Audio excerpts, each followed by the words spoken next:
All right, so here we go again.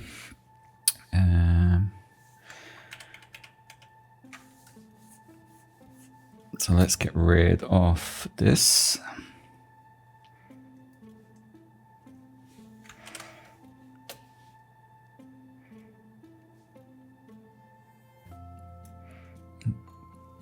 That wasn't good. Take that. Take there, maybe. Maybe take that one. No, that's not good. We need to be more there.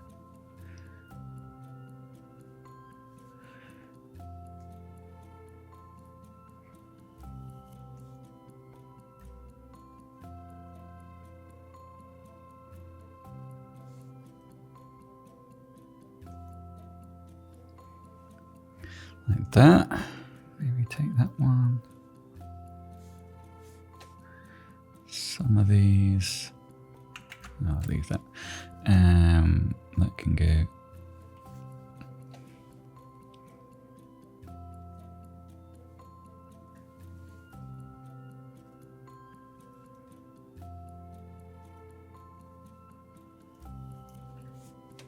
And I'm probably his t-shirt, which at the moment is blue. I'm probably just gonna make it grey or a shade of grey. Just again, so it becomes more of a background.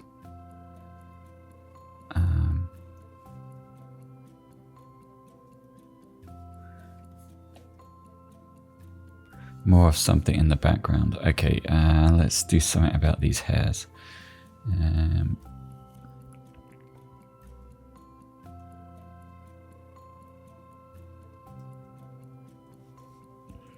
Yeah, I'm gonna take these hairs out.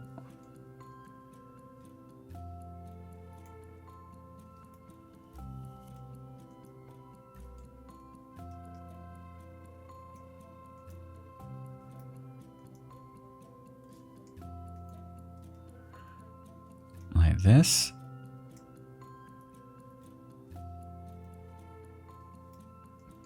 I also find, all right, so if I use, let's say, the remove tool, and I select this hair and this hair and this hair, and I press a button, and then I have to wait for it to do its stuff, and the result is, you know, sometimes if you get a very smooth area, it actually comes back with a texture. I'm not sure if that was the latest version, because now, yeah, from version to version,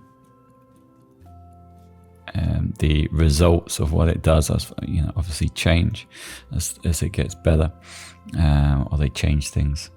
So, but yeah, I know that recently I did it and I got this weird sort of texture, and then I add up the time that it takes to do that, and sometimes I would argue that doing it manually is just as quick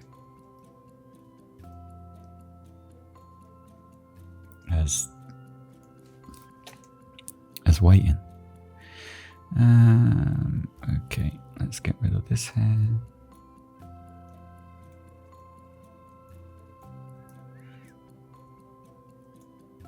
This is how, or how I get rid of hairs. I've done a lot of hair editing in my time. I used to do, when I was back in the UK, I used to do a lot of hair,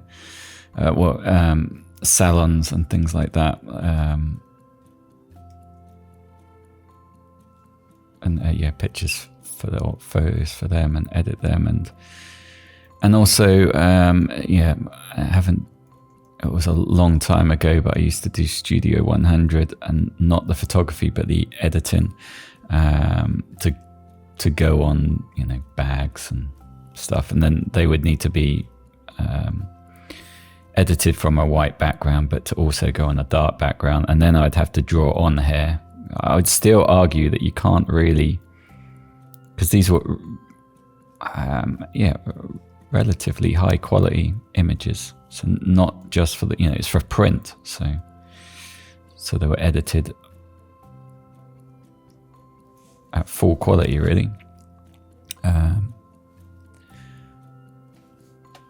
So then, yeah, the editing, let's go back there. I'm going to take that and take that as a,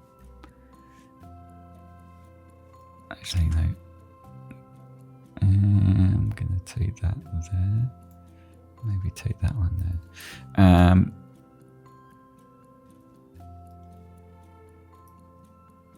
Yeah, I would have to draw on, delete it back further than the background, and then sort of edit it back on so it was a perfect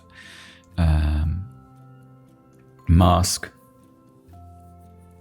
So it can be put on, most colors, because obviously if it goes on a, let's say a backpack and it's blue, and then there's another one that's yellow, you'll get away with more on a light background than, let's say, the deep blue.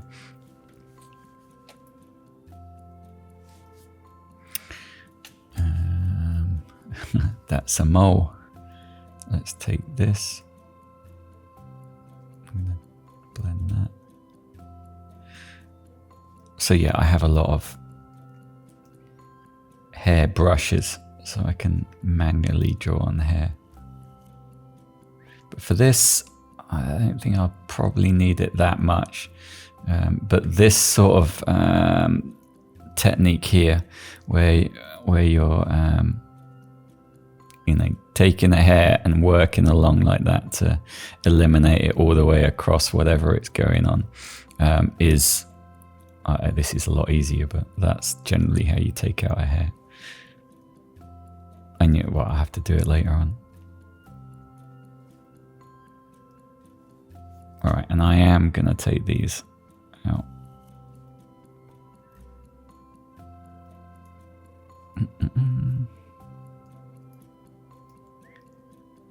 So you can sort of see that I'm just taking points, and if I see a line there, I'll try and continue the line like here.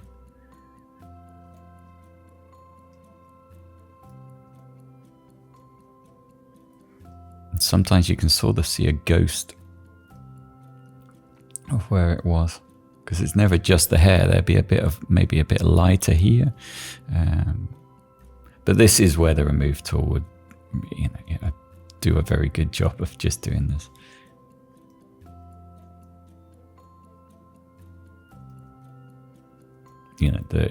You can just get it and it would just disappear, and it would be very good.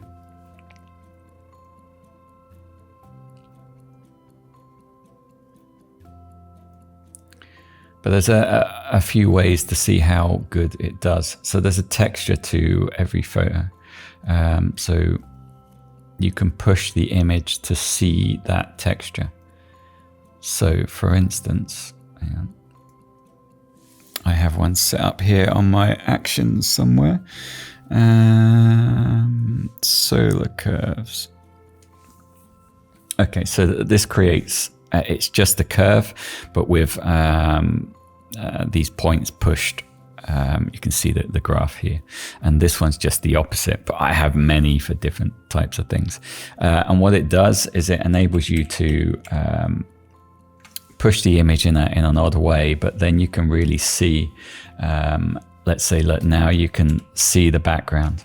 You can see that the paper and the waves of the paper where it's hanging down. Here you can see even more. So and here, look, we've got, sorry if I can see my cursor. Yeah. Here we've got, this is probably on the chip itself. Maybe it needed a little bit cleaning or something, but generally, it's not visible. It's so light in change. So using solar curves or adjustment layers with curves, you can push an image and see what's happened to it. So and then a lot of these tools,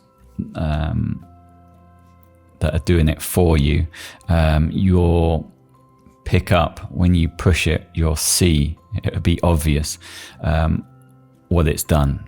Maybe the texture hasn't been copied enough. I would say what I'm doing now is fairly hidden. It's quite hard to tell because I'm just copying at a very high rate, like I'm at 90%. I could probably just go to 100%. An area with the same texture and color pigment to another area. And some of these other tools will do that to a degree, but maybe the texture won't be as heavy, or you'll start being able to see it.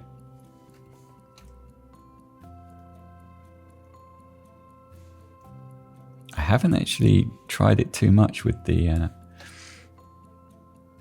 remove tool. I know with let's say the heal tool, you could depending on how well.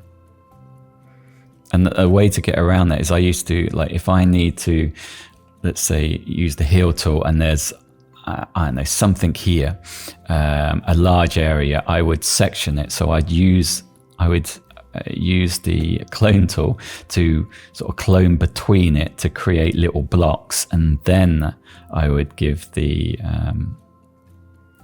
heal tool a smaller area to deal with. And then, obviously, it does a better job then. But that's less necessary now because of the remove tool.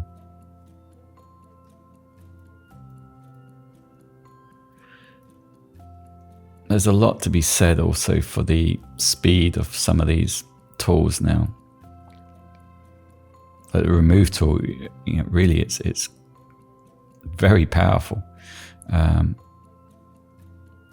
And it only get better, all these tools or whatever, removing someone and keeping that texture and blending it so it's very hard to see. And those patterns that you sometimes get where it's copied a area again and again to sort of grow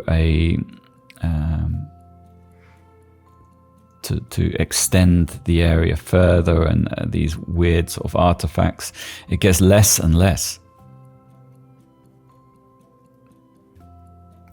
And I sort of have mixed feelings about that.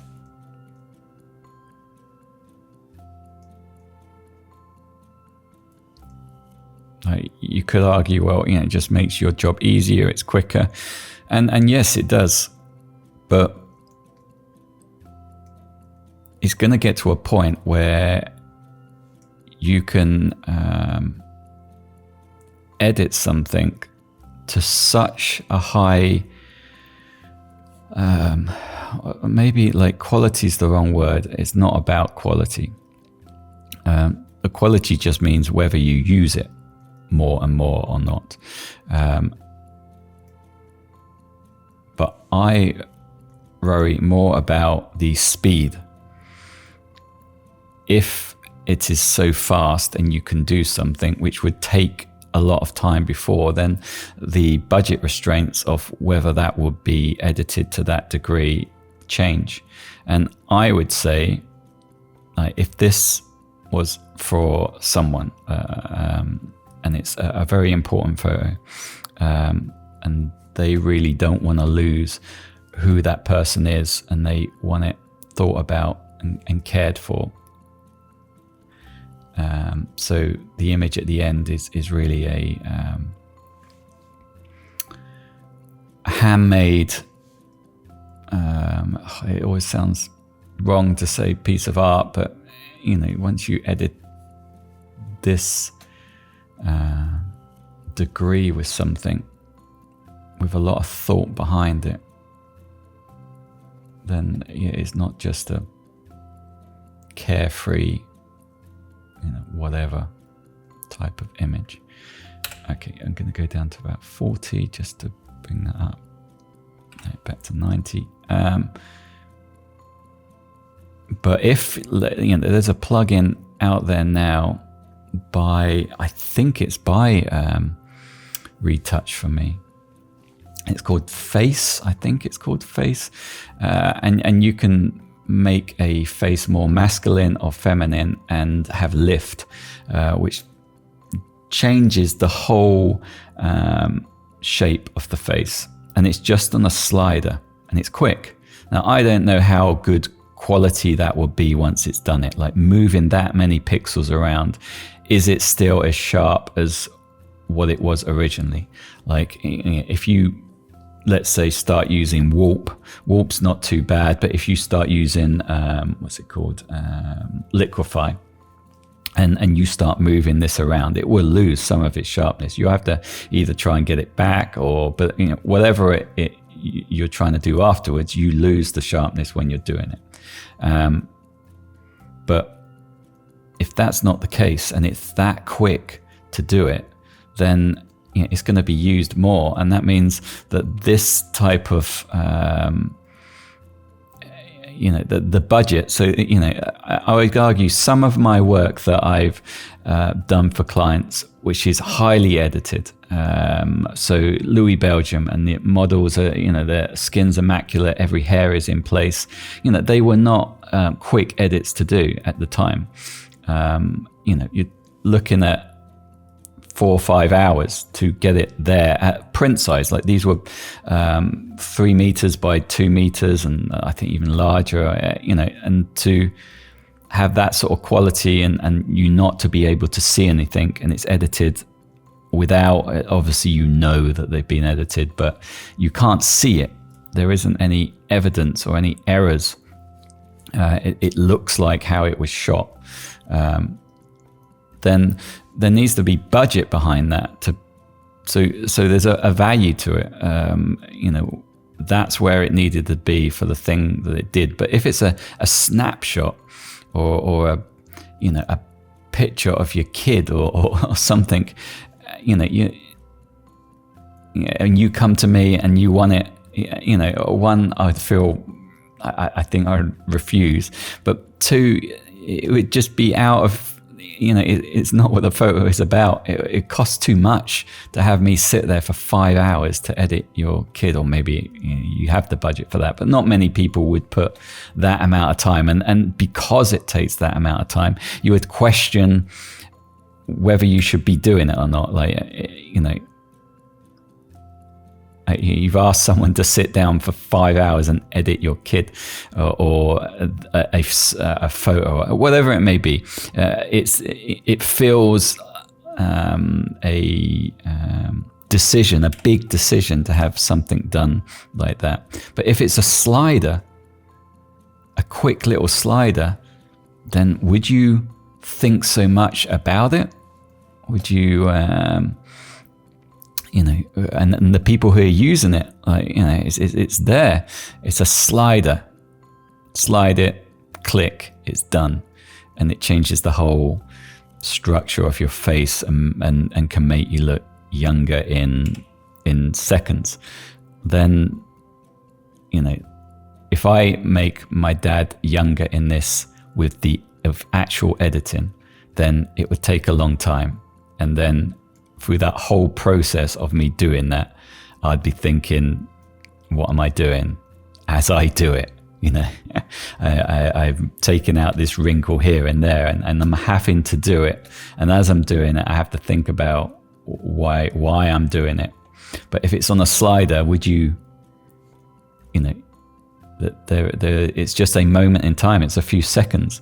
And whoever gets that photo, if they don't know it's been done, half the photos that I give out, and they don't really know unless they're interested to see what I've done. And also, I need to be honest, and I haven't gone too far.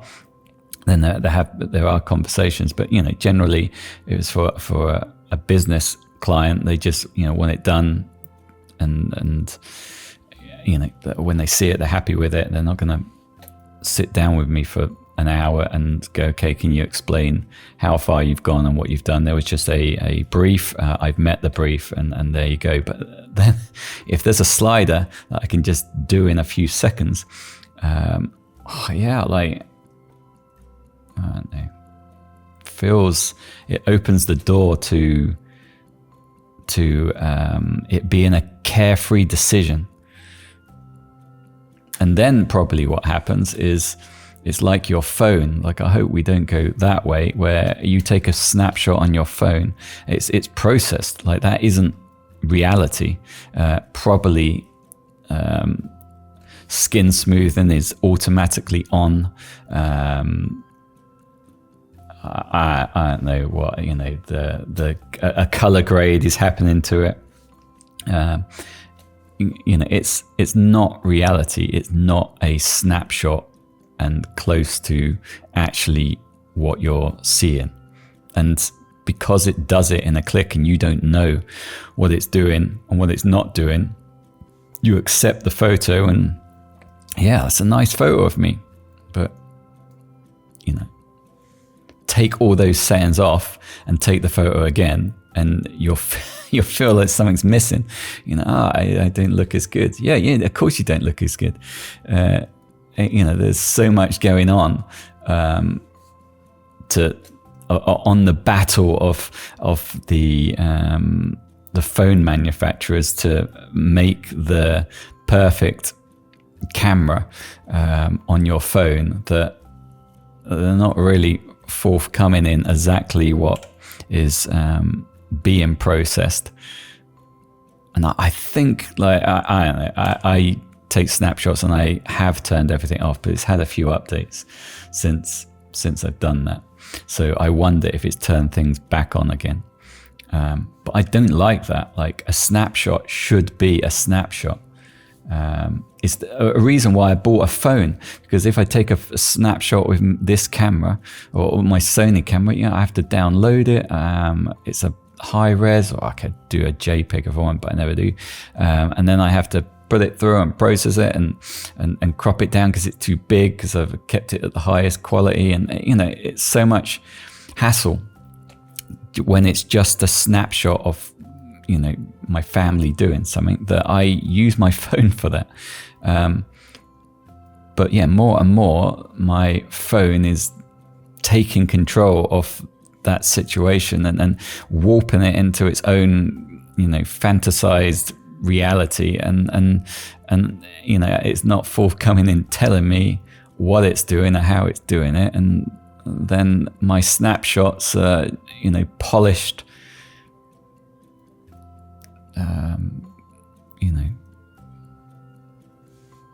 I don't know.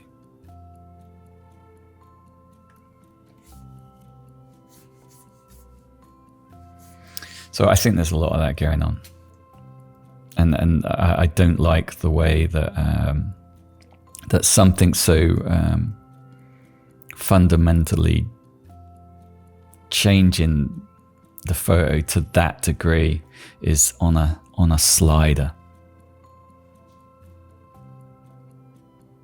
I think people should be concerned. I think if you have your photo taken by a photographer, there should be conversations on that it is still you in the photo, or at least they understand. I do headshots, and I have some beautiful, I like to think, shots, and they are edited, but then that's one shot that they're putting on their profiles as the like mine on my website, that is edited, but I don't edit everything.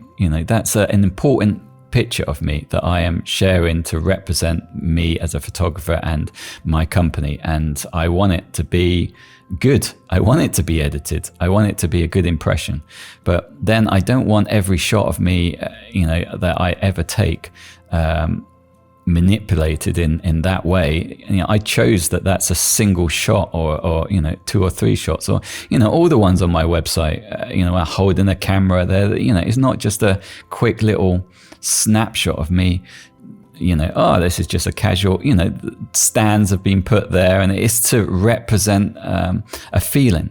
This is me in my studio and working, but it's a nice shot. This is me at my desk. I've chosen the photo that I have there. The screens are, dusted. I've made everything look nice. I'm representing my company. It's not just a snapshot. There's a reason to it, and it needs to represent the effort that I go to have a polished finish. But that's not on everything. And when we get to a point where it's so quick, then I would argue that too many people will do it to everything. And then that's the reality that obviously is not the reality. So I would say that pictures like this become more and more important as we go. Well, I actually believe that having a picture of someone close to you in a moment of time is an important thing to have. It's we aren't all around forever, and for me, I remember the day. I remember telling my dad the idea and that he has to commit to thinking of something important, and I didn't say anything when I told him what we were going to do. We went into the studio. I had it all ready and set up. Obviously I have it set up roughly, but I still have to, everyone's different, so I had to still adjust a few things. And then when I said he was ready, when I said I was ready, then we did it. And I didn't speak at all when I did the photos. I just took the photos, and then I said, is that good? And then he said yes, and then we didn't really speak about it anymore, about what he thought of or what he did. I just went through, found the one that I felt had the connection with, and then I move forward. And then that would be something that I will remember. And this picture, when I look at it, has that. And I think, let's say you come to me and you have a photo taken, it is a moment. There is, you'll remember it. And then that photo edited to really define you or how you felt, or is remembered. I think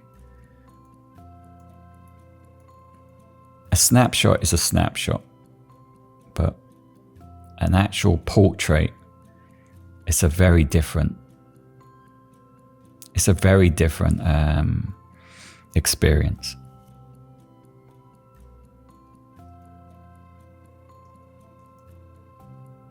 Yeah, and a snapshot in a studio where everything's set up and catered to take that shot off you. The lights have been moved, so they're in a rough position, and when you come in, they are positioned for you, for that shot, to capture you. And the lighting positions are in the end there for you. When the next person comes in, they will adjust slightly. The lights will adjust slightly. The color grading will adjust slightly. Everything's slightly different because you are different. Your skin tones, your eyes. Maybe the lighting doesn't work on a dark shot for you. It just doesn't feel right. It's tailored for you, and it's a very personal experience. And I think that's an important thing. And I do shots of people at their work, and they want the same sort of portrait shot, but it needs to be in an office environment. But and that is another experience, but it's not like a portrait in a studio. It isn't as personal in any shape or form. When you're at your work, you are blending into surroundings and doing whatever, but you're at work.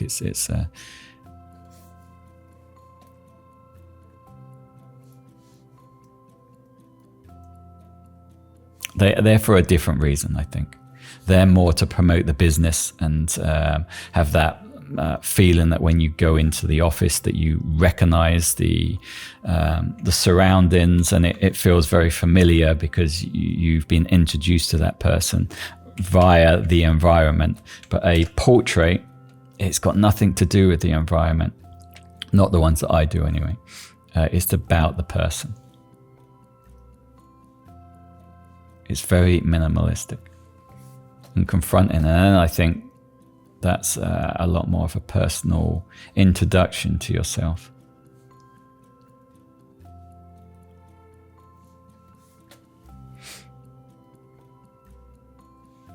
But I would say the style at the moment, really, for things like that is in the office environments and things. A lot of my website is exactly that. But I have the luxury of being in the studio to do them, so they have a, they're lit in a studio way, and my studio is quite dark because I can't have the light reflecting. So, all right. So, how are we doing in time? That is half an hour. Flipping out. So we are. Yeah, so the jacket's pretty done. I'll probably take the color out here, do that. There's a little bit of felt there. So you start noticing, like, once these things are taken out, then, this becomes a lot more obvious. I'll probably do some stuff in the ears. I've got some highlighted hairs here. I'm going to take the hairs off around here. And then I'm probably going to make the shadows a little bit deeper. And the eyes I need to bring up. And then we're going to go around his hair and take those out, like these hairs here. And I'll probably draw hairs in, but we'll see how we go. Anyway, that's where we are at the moment. So I'll see you on the next one.